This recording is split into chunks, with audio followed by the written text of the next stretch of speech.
Hello friends, बहुत बहुत स्वागत है आपका मेरे चैनल पे स्लो रिचर।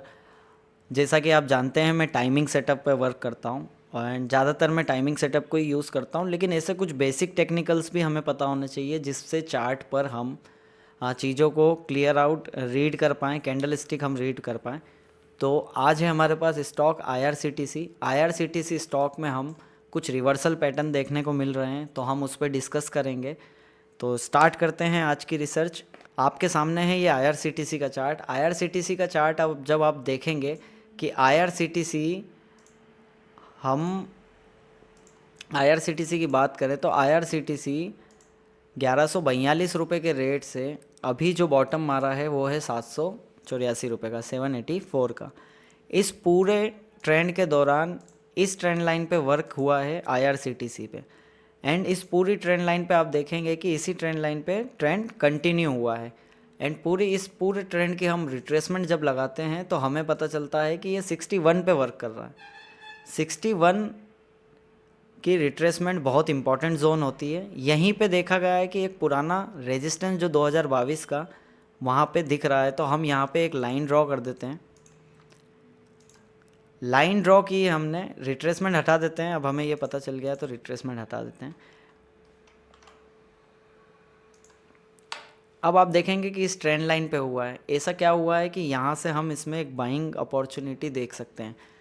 अगर पूरी रिट्रेसमेंट लगाई 61 पे ये काम कर रहा है, इस लाइन को वो बता रही है। हम जब वीकली चार्ट पे आते हैं तो हम पाते हैं कि ये वाला जो जोन है, अब यहाँ पे अगर इस पूरे एरिया को ड्रॉ किया जाए तो हमें पता चलेगा आईआरसीटीसी इस एरिया में अपना सपोर्ट क्रिएट कर सकता है। अब अगर इस एरिया में ये सपोर्ट क्रिएट करता है तो यहीं पे हमें एक बाइंग अपॉर्चुनिटी देखने को मिलेगी। यहाँ पे वीकली पे आप देख रहे हैं कंटिन्यू 4 से 5 हफ्तों के दौरान डोजी बनी हुई है। एंड जब हम मंथली चार्ट पे आते हैं तो इस महीने दूसरी डोजी बन रही है।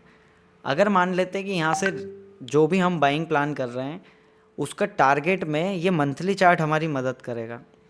अगर मान लेते हैं हम यहाँ से बाइंग अपॉर्चुनिटी देख रहे हैं तो हो सकता है हम टाइम वाइज, आज कितनी डेट है, अगर आज 17 दिसंबर है तो हो सकता है इस पूरे महीने हम साइडवेज हो सकते हैं और नेक्स्ट मंथ भी इसमें टारगेट आ सकते हैं। वापस आते हैं डेली के चार्ट पे और देखते हैं हम कि यहाँ से यहाँ तक काम हो रहा है। अभी तक जितने भी रेजिस्टेंस जो इसने लिए थे ये स्पीड से गिर रहा था, लेकिन यहाँ पे इस एरिया में देखो सस्टेन कर रहा है एंड ट्रेंड लाइन के आसपास आ चुका है। अब यहाँ पे मूविंग एवरेज जब हम लगाएं तो आपको पता चलेगा कि ये जो डाउन ट्रेंड है, ये ट्रेंड किस तरीके से वर्क कर रहा है। देखो आईआरसीटीसी जब पहले चला था, पहले जब इसने ट्रेंड दिया था, आप देखेंगे कि ये वाला जो ट्रेंड है पूरा के पूरा, इस ट्रेंड की पूरी करेक्शन जो हुई है वो मंथली की 100 ईएमए पे हुई है। मतलब मंथली की 100 ईएमए अगर आप देखेंगे तो मंथली की 100 ईएमए पे इसने कंसोलिडेशन किया और वहाँ से निकाल के ले गया। अब अभी की बात की जाए तो अभी हमारे सामने आईआरसीटीसी बिल्कुल एग्जैक्टली इसी जगह पे है, मंथली की 100 मूविंग एवरेज पे।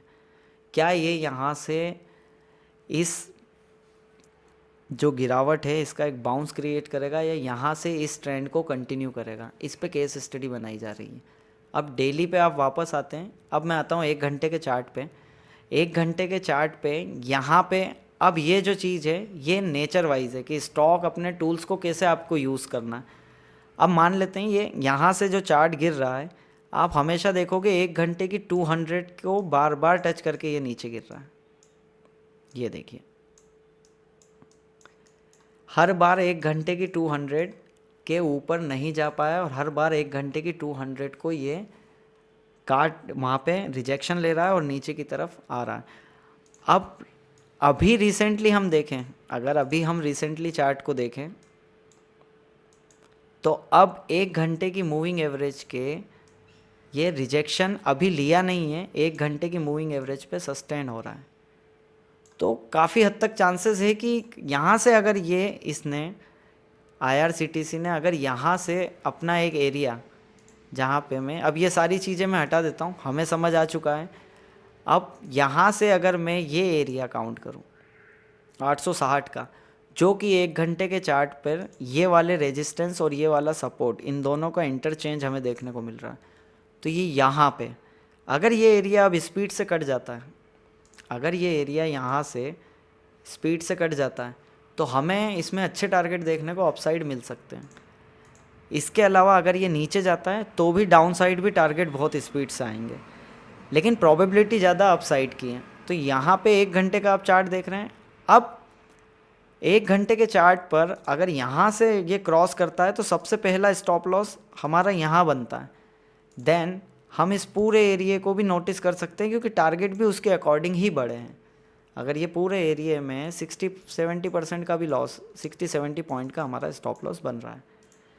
इसके अलावा टारगेट की बात करते हैं कि अब टारगेट कितना आएगा, उसके लिए भी हमें रिट्रेसमेंट का उपयोग करना होगा और हम देखेंगे कि ये 61 तक आ सकता है। अब 61 तक आ सकता है तो ये जो जोन है, ये 61 और 78 की जोन है जो इम्पॉर्टेंट। देखो यहीं पे रेजिस्टेंस लिए गए, सबसे ज़्यादा रेजिस्टेंस इसी एरिया में लिए गए। तो ये एक सफिशिएंट टारगेट होगा अगर आता है यहाँ तक। तो अगर ये यहाँ तक नहीं आता है तो फर्स्ट टारगेट हमारा इस रेजिस्टेंस जोन भी रहेगा। ये अगर इस पूरी जोन को हम उठाएं तो यहाँ पे बुक होगा। ये भी ऑलमोस्ट 100 पॉइंट्स के आसपास का एक बाउंस रहेगा। ट्रेंड चेंज भी हो सकता है एंड यहाँ से एक अपसाइड मूव भी आ सकता है। वीकली चार्ट पे जब हम जाते हैं तो हम पाएंगे कि पिछली बार भी 100 पे ही सपोर्ट लिया गया था, इस बार भी 100 पे ही डोजी बन रही है। और ये सारी चीज़ें हटाने के बाद जब आप मंथली चार्ट पे आएंगे तो आप पाएंगे कि हमारा ब्रेकआउट पॉइंट मंथली पे वही है जो हमने 1 घंटे में मार्क किया था, 860। तो अगर ये मंथली डोजी ब्रेक होती है, इतनी गिरावट के बाद डोजी बनना और डोजी के बाद ग्रीन बनना, ये कहीं मॉर्निंग स्टार ना बन जाए, ऐसा भी हो सकता है। और अगर यहाँ से ये ग्रीन बनाता है तो ट्रेंड चेंज होने के सिम्टम हमें देखने को मिलेंगे। और वीकली चार्ट पे जब आप जाएंगे तो वीकली चार्ट पे आपको पता है, यहाँ से अगर मैं कोई ट्रेंड लाइन ड्रॉ करता हूँ और यहाँ से मैं एक रिट्रेसमेंट ड्रॉ करता हूँ तो 61 पे रुका है। तो एटलीस्ट बहुत अच्छे बाइंग सिम्टम में, सारे फैक्ट्स भी बाइंग सिम्टम देखने को दिखा रहे हैं और हमें बाइंग सिम्टम देखने को मिल रहे हैं। और अगर मैं यहाँ से, और अगर मैं 1 घंटे के चार्ट पे यहाँ से एक ट्रेंड लाइन ड्रॉ करूँ तो मैं पाऊँगा कि स्टॉक अपना ये जो है ट्रेंड लाइन को अगर यहाँ से क्रॉस करता है तो हमें ट्रेंड लाइन के थ्रू भी एक इंडिकेशन मिल जाएगा। अब ये चीज़ें हैं IRCTC पे। तो IRCTC की केस स्टडी आपके सामने है। 860 बहुत इंपॉर्टेंट जोन है। अगर नीचे आता है तो फिर कैश में तो सेलिंग करके रख नहीं सकते, फ्यूचर में ट्रेड करना रिस्की होता है। सो मेरे ज़्यादा प्रोबेबिलिटी अपसाइड की है। मैं कोई बाय सेल रिकमेंड नहीं कर रहा हूँ, सिर्फ एक केस स्टडी की गई है। देखते हैं आगे क्या होता है। Thank you.